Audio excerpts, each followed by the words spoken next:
खिसियालू कहे रिसियालू कहे गरम आलू तो फेंक देलू आलू कहे चालू तो बोलो ना जानू कहे हमसे भइल बाटे भारी धोखा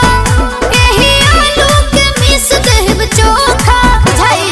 देबू नहीं खाए काका बोला हम कमाए चितर कूट जाए अरे दिल कूट खाए है दिल बूट खाए अच्छा तोहरा राजा जी के दिलावा टूट जाई हमारा राजा जी के दिलावा टूट जाए तोहरा बोला मुँह के दिलावा टूट जाई।